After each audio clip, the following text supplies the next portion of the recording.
When he walked in holding a bouquet of flowers, I felt a smile automatically spread across my face, but deep inside I couldn't ignore the quiet heaviness that had been resting on my chest for months. The flowers were bright, beautiful, carefully arranged, and wrapped in delicate paper that smelled faintly of fresh rain. I thanked him, hugged him, kissed him lightly on the cheek, and tried to act as though this simple gesture was enough to fill the space between us. But it wasn't. It hadn't been for a long time. There was a time when such gestures meant everything. In the early days, when he'd bring me roses or lilies for no reason, my heart would race, and I would feel cherished. We used to laugh together, linger over dinner, talk for hours until midnight, and touch each other like the world outside didn't exist. Back then, the flowers were not just flowers, they were symbols of a passion that seemed endless. But now, they felt more like an obligation, a way of checking a box that said, I'm doing something for her. This should keep her happy. I kept holding the bouquet in my hands, staring at the colors, but my mind wandered to the silence that usually filled the house. Our conversations had grown shorter, often revolving around chores, bills, or schedules. Our intimacy had dwindled into rare encounters that felt mechanical rather than passionate. I couldn't remember the last time I felt desired, the last time he looked at me in a way that made my body ache with anticipation. The flowers were beautiful, but they couldn't mask the emptiness that had slowly crept into our lives.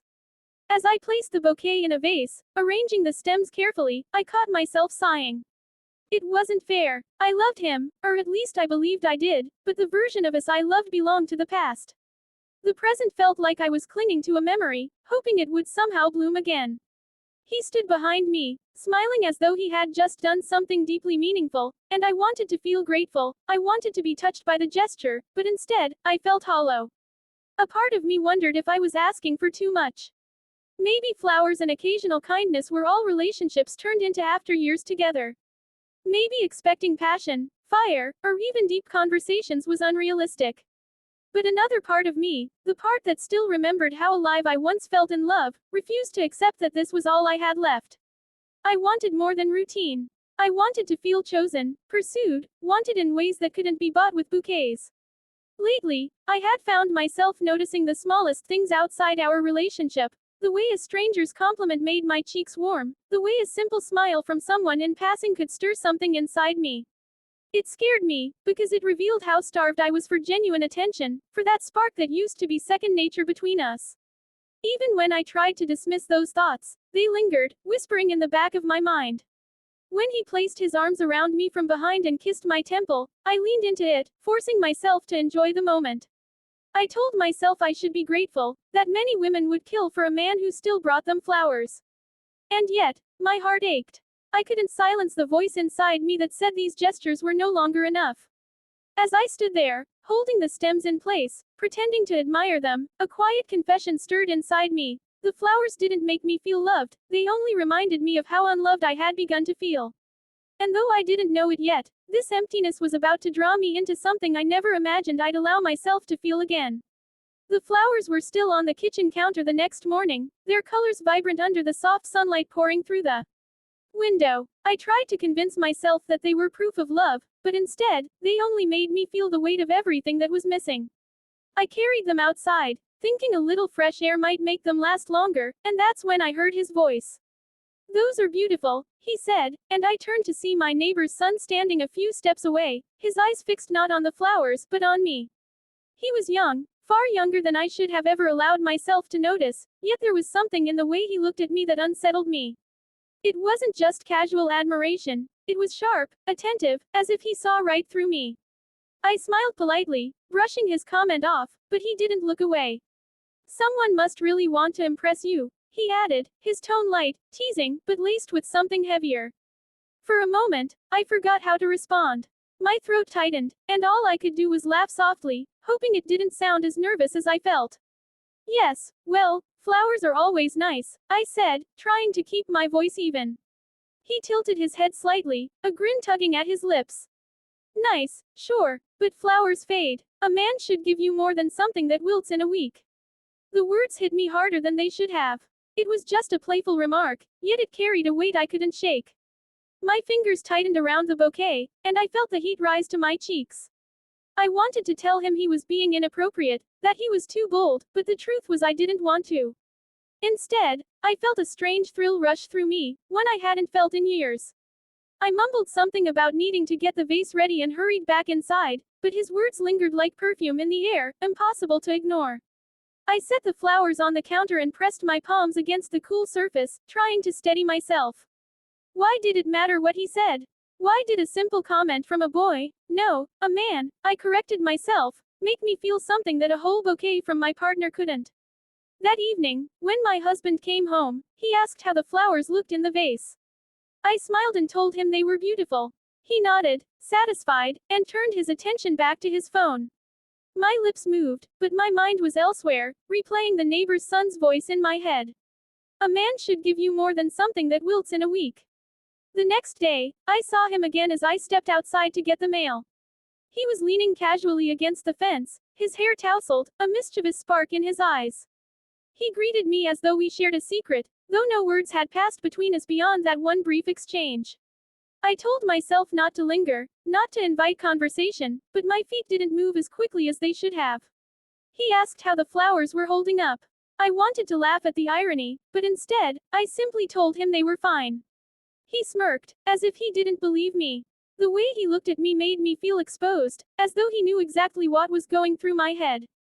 That night, as I lay in bed beside my husband, I closed my eyes and expected sleep to take me. But instead, I saw those eyes, that grin, and heard those words all over again. The flowers that sat beautifully in their vase had become something else entirely. A reminder that someone else, someone I shouldn't even be entertaining, had awakened something in me that I thought was gone forever. And no matter how hard I tried, I couldn't silence it. Days passed, but the words he spoke clung to me like a whisper I couldn't shake. Every time I walked past the vase, every time I watered the flowers, it felt less like a gift and more like a reminder. My husband's gestures seemed smaller with each passing day, while the memory of that bold remark from the neighbor's son grew louder in my mind. I told myself I wouldn't let it go any further. I was a grown woman, I had responsibilities, and my marriage was not something I wanted to destroy over a fleeting rush. Yet, the universe seemed determined to test me. Every time I stepped outside, there he was, taking out the trash, carrying groceries, jogging past the street. It felt almost cruel, the way fate kept placing him within my view. And each time our eyes met, there was an electricity that left me shaken. The first time his hand brushed against mine, it was nothing deliberate. I was picking up a package from the porch, and he reached to steady it when it slipped from my grasp. Our fingers touched for only a second, but the spark was undeniable. My breath caught, and I pulled back quickly, muttering a thank you. But my body betrayed me. My heart raced, my palms dampened, and for hours afterward, I replayed that single touch in my mind as though it were something far more intimate. I began noticing small changes in myself, things I hadn't done in years. I spent more time choosing what to wear before running simple errands, gravitating toward outfits that made me feel younger, lighter, noticed. I lingered a little longer in front of the mirror, applying a touch of lip gloss or letting my hair fall in a way I knew flattered my face. I told myself it was for me, that it was about reclaiming my confidence. But deep down, I knew who I wanted to notice.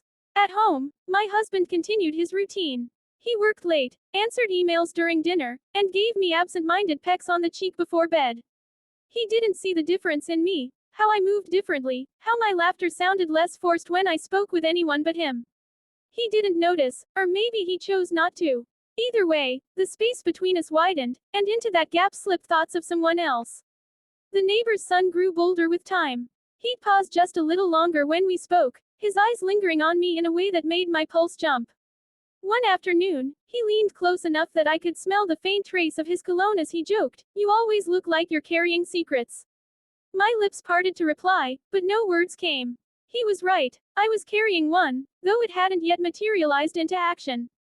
The guilt gnawed at me, yet the thrill was intoxicating. It had been so long since someone made me feel alive, since someone's attention lit something deep inside me.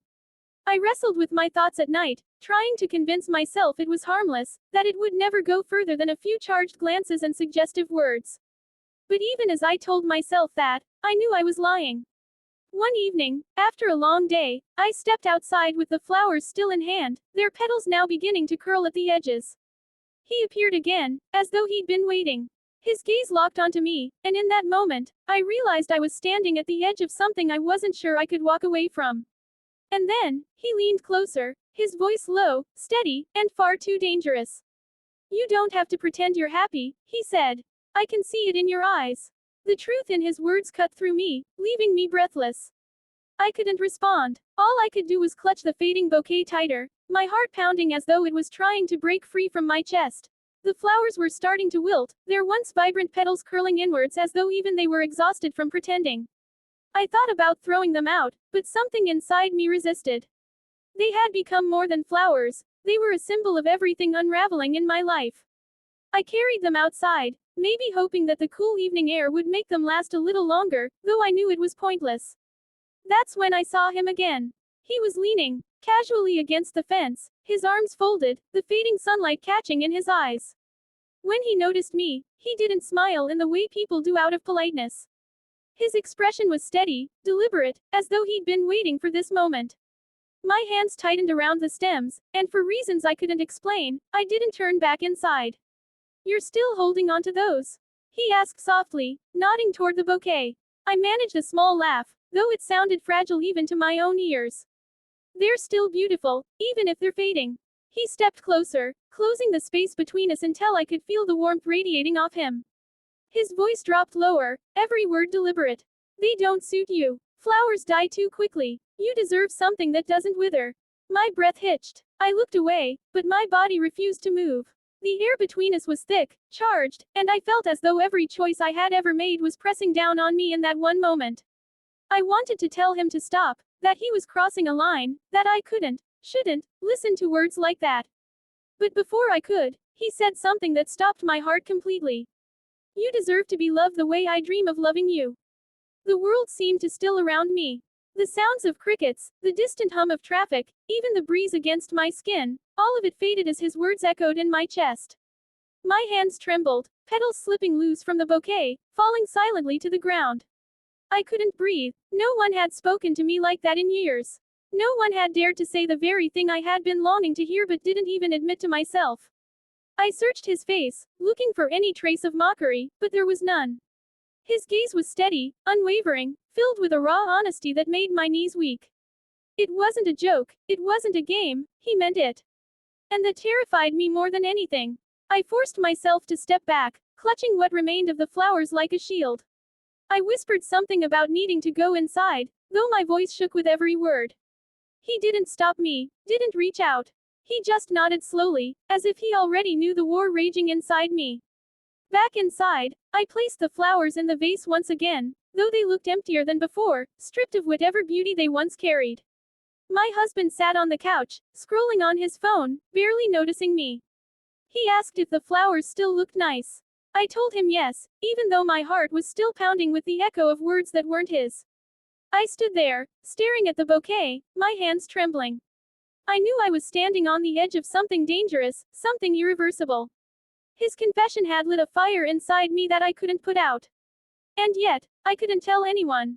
That night, as I lay in bed, the silence felt heavier than ever.